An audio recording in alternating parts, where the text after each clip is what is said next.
Assalamualaikum dan salam sejahtera. Media Vietnam dilihat mula menekan butang panik menjelang pertemuan menentang Harimau Malaya Mac ini.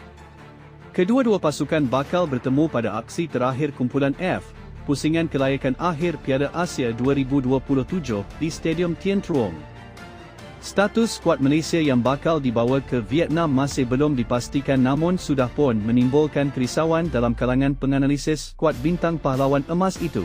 Analisis daripada penganalisis Vietnam, Quang Huy, yang dipetik oleh Tetauh247.com menjelaskan tentang kerisauan terhadap kemampuan yang dimiliki oleh skuad Harimau Malaya. Katanya, Vietnam bakal mengharungi detik yang sukar sekiranya keputusan oleh Mahkamah Timbang Tarasukan, CHAS, memihak kepada 7 pemain sekaligus membolehkan mereka beraksi. Sekiranya Malaysia kekal menggunakan hikmat 7 pemain warisan berdepan Vietnam, sukar untuk pasukan kita menjaringkan lebih 3 gol.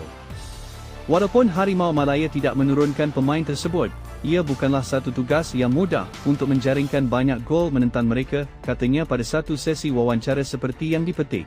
Ketika ini, keputusan pendengaran CHAS di Lausanne, Switzerland telah pun selesai pada 26 Februari 2026 dengan keputusan penuh dijangka dikeluarkan dalam masa terdekat.